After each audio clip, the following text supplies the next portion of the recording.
The St. Louis Blues had one of the most frustrating losses to the Penguins tonight.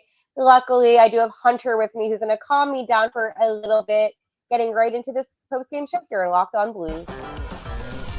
Hey, this is Brayden Chen. Subscribe to Locked On Blues. You're Locked On Blues, your daily podcast on the St. Louis Blues. Part of the Locked On Podcast Network, your team every day.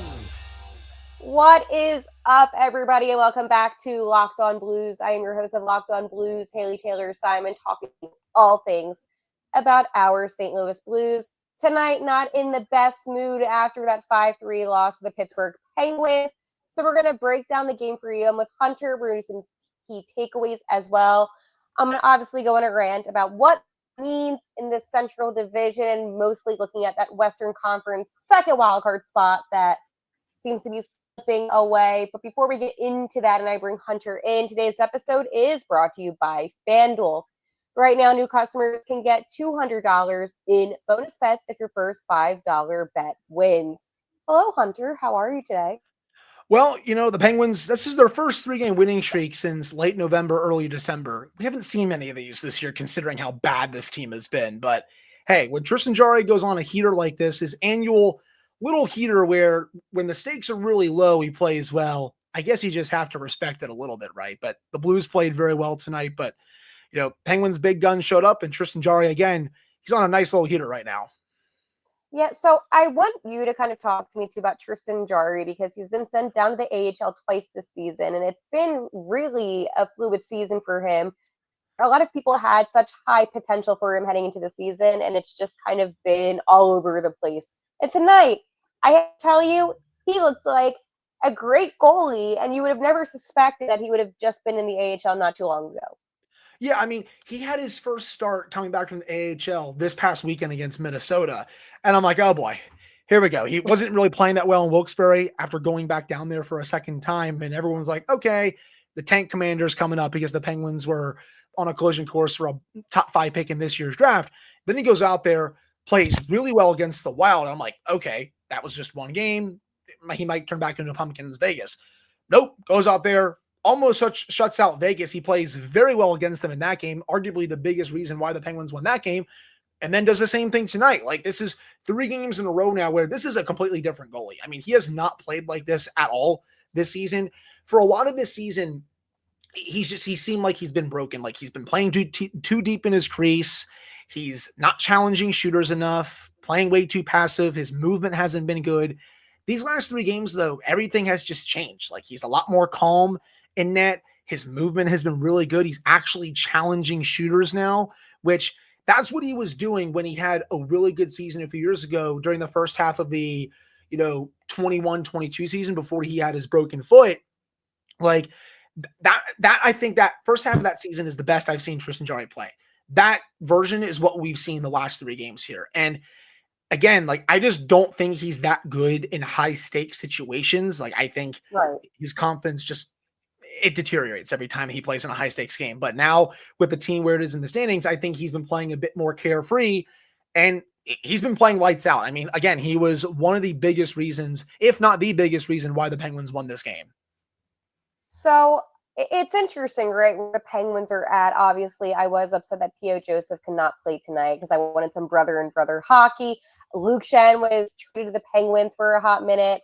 But going back to where the Penguins are at, are you really wanting them to win games right now? Or would you rather them get a good draft pick? I'll never intentionally, want them to lose. I've never been like that as someone who's followed this team for a while.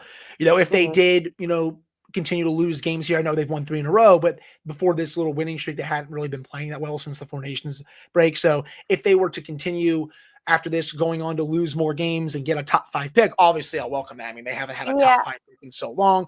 Like, I think in this draft, there's 4 players. I know some people will say 2, but I think there's 4 players that could play right away next season. So if you can nab one of those 4, I think that'll really speed up this rebuild on the fly. So that's fine. Like, if you lose games and at least you fight, and you get the top 5 pick, that's totally fine with me. My biggest thing on the show is if you want to lose again, that's okay. Just don't look like you're quitting. Don't look like you're intentionally Right. going out there and throwing games and all that stuff. At least show some heart and show some fight. And in a lot of their losses this year, it's just that they're not a very good team. They've won a few games recently, even though they've been outplayed in 2 of them, largely because of goaltending. But, they're not going to make the playoffs. Like right now, the standings will say they're 6 points out. Every team has games in hand on them. It's just nice seeing them fight these last 3 games. Like they're not going to go. Them and the Flyers are switching between last place and the Metropolitan. So yeah, they're not going anywhere. It's fine. I wouldn't be surprised if they went back to, losing more games starting this Saturday against New Jersey. They have the Islanders next week, who they've struggled against at times. They have Columbus, which is a really nice. So have we here in St. Louis. The Islanders are like our kryptonite. We always split with them. It's very frustrating. I mean, every bad moment in Penguins history, you can probably just trace back to the Islanders, honestly. But yeah, again, like my biggest thing is, as I said, you want to lose games. Okay, that's fine. I know this team is not good. They stink. Just don't look like you're quitting. And in a lot of these games, they're not. So we'll just see where the chips fall. Even if they get a top 6 or top 7 pick, they're still going to get a really good player in the draft. He might just not be ready right away next season. So one thing with the Pittsburgh Penguins that I noticed, and I know that he did not score tonight, but it is Sidney Crosby. And obviously you can make the argument that he's one of the best NHL players, right, in this modern day. And for the Pittsburgh Penguins going forward, realistically, how much longer do you see Sidney Crosby being on this team? Because he did make some good plays tonight. He did assist with the empty netter. I mean, he is one of those players that I feel like just really elevates this team. He had 2 assists tonight, actually. So tell me, do you see Sidney Crosby being in this league? Because I doubt he'll go to any other team for another couple seasons, or do you see him hanging up the skates? Maybe after this season, he might call it early. No, he's extended for a couple more years, so he's going to play out his contract. He's going to actually play it out? Yeah, he'll play it out. I don't think he's going to retire before then. They extended him prior to this season. He still has a couple more years left on that extension that has not kicked in yet. So I think he'll play that out. And then after that contract is up, he'll make a decision. Does he want to sign another 1-year contract? And then does he want to sign another 1-year contract after that? He could honestly, if he felt like it, Haley, kind of pull a Brady and just keep playing until he decides like, okay, like he's done. Like, I think he wants to see the playoffs at least one more time before he retires. It's going to be, obviously they're not going to do it this year. Next year, it's going to be a bit tough as well, because I think you're going to see similar moves during the offseason. But I think the year after that, which will be the final year of his extension that hasn't kicked in yet, I think that might be the year that, people could circle and be like, okay, that's where they could potentially return to the playoffs at least one more time in the state era. But he was great once again tonight, 8 points away from breaking the Wayne Gretzky point per game record, which is pretty crazy. You both have Sid and Ovi chasing down really awesome Wayne Gretzky records. Obviously, the goal record is absolutely fantastic as well, but it's nice seeing both of them kind of chase down, arguably the greatest player to ever play the game in 2 of his really big records. But I see him playing at least 2 more years. We'll have to see after that. But don't you think that kind of takes away from maybe all that he's done? I know of Tom Brady, obviously, and I know you compared to Brady a little bit. That last year in Tampa Bay, obviously the Buccaneers did not play that well, and people were really critical of Tom Brady. So do you think Sidney Crosby is going to want to stay on this Penguins team that is not going to find the playoffs? Or do you think he's going to do what a lot of players in the league do? You see it all the time, all over, or maybe go to a cup contending team for his final season and ask to be traded. I don't think he'll do that. Like, he's won his 3 Stanley Cups. He knew what he signed up for when he took that extension. Like, he knows full well what Kyle Dubas's plan is. They're rebuilding on the fly right now. They're not going to be contending next season. I don't think they'll be even a contender in his final year of his contract, though. I think they're going to be mobilizing at that point to start being a potential playoff team that year. Like, with the way Dubas was talking after the deadline, he's kind of ready to go in like this next phase of the rebuild on the fly. And that's, trading some of these picks that they have gotten to get some more young NHL players, and one of the biggest reasons why I'm happy that, these core guys are sticking around is because, they can show some of these young players what it takes to win. You don't have to have. What young player do you have in mind that you can feel like really will benefit from a Crosby? See, like, it's tough because I have to see like who becomes available over the offseason. Someone like JJ Peterka from Buffalo always comes to mind for me. He was being dangled in trade talks before the trade deadline. That's someone who, again, sign me up for that. And Buffalo has a lot of those types of players, honestly. Bowen Byram defensively, I would look at as well. I think they might flip that extra first that they got in the Marcus Pettersson trade to go get some immediate help for a young player. But the nice thing about Buffalo is they're never going to make the playoffs, so all the players on Buffalo are kind of just up for grabs. And that was me throwing shade at the Sabres. Hey, that's okay. Terry Pegula is just not a good owner of the Sabres. It's funny how Bills fans view him and Sabres fans view him. The Bills fans love him. Sabres fans don't. And Kevin Adams, I also just don't think is a very good GM either. But that's still a team that I would circle to try and target this year. I could think you could also see a small offer sheet out there. They're not going to dangle one of their first round picks out there for an offer sheet, but maybe one of their original thirds that they have. Oh, we know about that in St. Louis. Hey, I could see it. Like Maverick Bork from Dallas is someone who I think they could offer sheet just because of the Stars salary cap issues potentially heading into the offseason stuff. They just extended Wyatt Johnston as well. They just did the Rantanen deal. So that's a team I would have circle for that. But again, I don't see Sid ever leaving the Penguins. And I can say the same thing for Evgeny Malkin. He's going into the final year of his contract next year. I think he will retire after that season. And Hunter, finally, I know that this offseason, you and I had a great conversation on a crossover edition of Locked on Blues, Locked on Penguins. And we talked a little bit about Kevin Hayes. And I want to get your opinion now that he's been here. I mean, the season's almost over if you think about it. What's your thoughts on Kevin Hayes after we spoke and after you've obviously seen him play for your team? Honestly, he's been a really solid depth player for them. Like, he's been playing on the top power play for the last several weeks now and was the biggest reason why they actually scored the power play goal against Vegas on Tuesday. Went all the way around the world, really nice puck protection skills, gives it off to Rickard Rakell, who then finds Sidney Crosby. And when he's on one knee in any hockey game, he's scoring 10 out of 10 times there. But it's been nice seeing how well Hayes plays with the puck on his stick. One of the best parts of his game to me is the way that he's able to utilize that. He utilizes his size to his advantage. His release, I think, has been really good this year. He's not, blowing anyone away or anything like that, but I think he's had, really solid, bottom six production this year. And that's really all I could ask for heading into the year. I think he's been totally fine. Awesome. Well, these two teams meet again April 3rd, this time out here home in St. Louis, hoping to maybe split with the Penguins. This was a huge 2 points that the Blues did not get tonight. So again, Hunter, thank you for joining, and hopefully the next time these two teams play. And again, make sure to check out Hunter on Locked on Penguins, a part of the Locked on Podcast Network. All right, I am very mad about tonight's outcome of the game. But first, I'm going to tell you about my friends at Indeed. You just realized that your business needed to hire someone yesterday. How can you find amazing candidates fast? Easy. Just use Indeed. When it comes to hiring, Indeed is all you need. Stop struggling to get your job post seen on other sites. Indeed sponsor jobs. Put your post at the top of the page and help you reach the right candidates faster. I've been in the spot where you need the hire right away. Like yesterday, the pressure's on, and every day without the right person is a setback. That's exactly when Indeed sponsored jobs come in handy. They make sure your post is seen by the right candidates right now.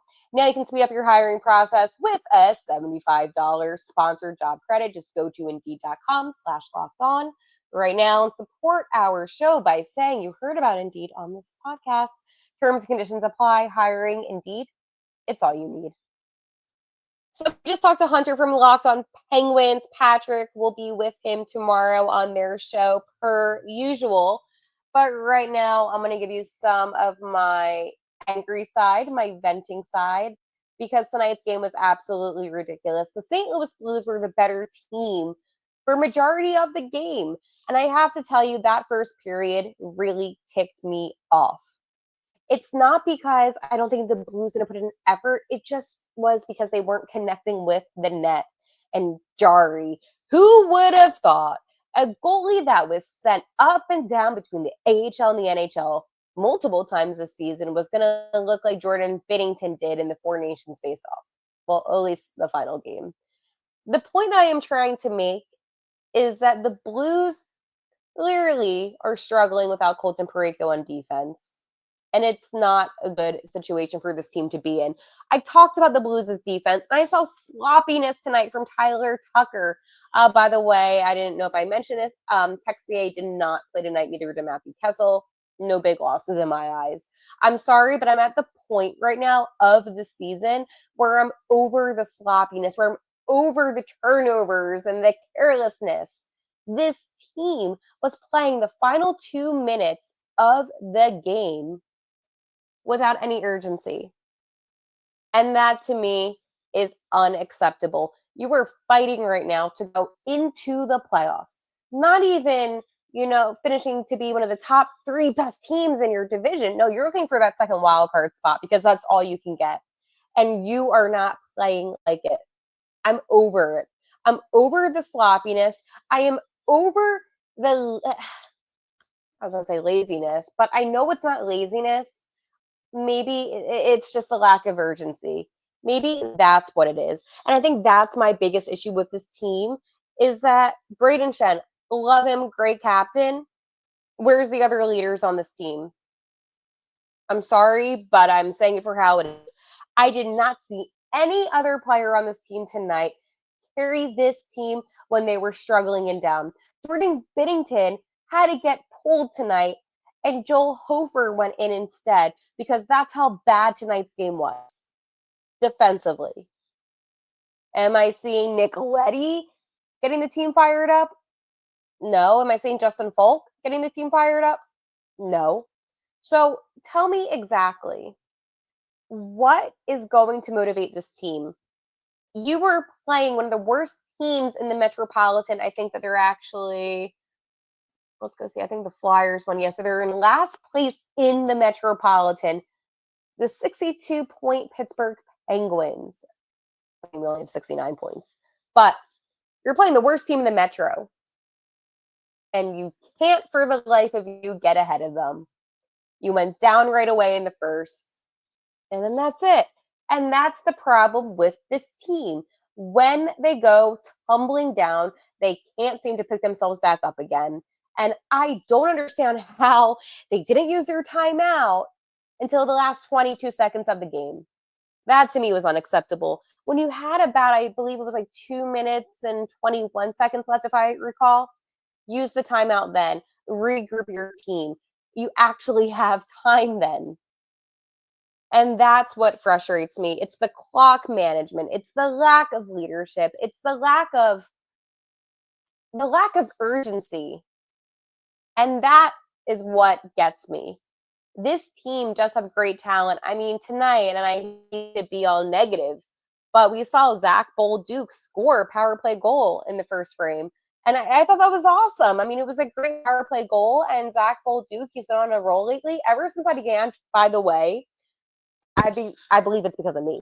Because when I began to call him out on maybe not seeing things that I like so much from his game, he began to score and play well. So you're welcome for that. Dylan Holloway with a power play goal. And Dylan Holloway got his 21st goal of the season tonight, which is awesome for Holloway. I mean, we call him Hollywood for a reason. It's ironic because they were playing against Kevin Hayes and his nickname was Hollywood. But anyways, Alexei Torchenko was able to get his 3rd goal of the season. I believe he had like a 50-game scoreless streak going on, like something crazy like that. I don't know what the future holds for the Blues. I don't know if this team is going to somehow rally, but when you have the Minnesota Wild this weekend, I get nervous because I don't think the Blues are going to beat them. And you have a real big issue now without Colton Parayko. You can't make any trades. Deadline passed. You're in a situation where you have to rock and roll with the guys that you do have. And the guys that the Blues do have, I don't feel comfortable with. I feel like I am going crazy saying the same thing time and time again. But the Blues outshot the Penguins tonight by a ridiculous amount, but yet they weren't able to connect with the net. And there was the one play towards the end of the game, and Bushi was right by the net, but he wasn't able to connect it because Jari was actually playing a good hockey game tonight between the pipes. And it just got me thinking, this team just they can't find creative ways to get the puck in the net during desperation minutes. And what I mean by desperation minutes, obviously, is the last few minutes of play in the contest. So we're going to talk about how both of these teams do have different goals in a sense, right? And maybe why I am a little bit more frustrated with the outcome tonight because of the goals that these two teams do have. But first, I'm going to talk to you about my friends over at FanDuel. March Madness is here, and FanDuel is giving you the chance to get in on the action like never before. Right now, new customers can get $200 in bonus bets when your first $5 bet wins. That's $200 in extra bets when the buzzer beaters to the Cinderella stories hit. Hey, even who's counting down the nets. I got my eye on a couple teams. Obviously, West Virginia lost, which I told you they were going to lose. So I know a couple of you guys made some money off of that one. Honestly, when it comes to March Madness, there's obviously the teams that you always expect to win and to do well. However, I think at the end of the day, I don't know.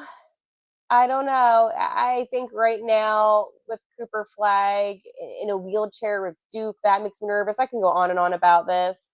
But yeah, there's just a lot of teams. But who is an underdog that I like? That's a good one. Well, we'll come back to this and discuss it. Somebody said St. John's. Yeah, I guess. I don't know. Sometimes I rock and roll with teams like Villanova, but we'll see. Anyways, so getting back to FanDuel, I went on a whole basketball rant. So visit FanDuel.com and get in on the college hoops action all tournament long. The Pittsburgh Penguins and the St. Louis Blues, they both have different goals. The St. Louis Blues, their goal is to get in the playoffs. For the Pittsburgh Penguins, I would assume it's to get a good draft pick and to not win hockey games. Well, the opposite happened tonight, where the Penguins defeated the Blues 5-3. And the Blues, 69 points, still 2 points out of a playoff spot.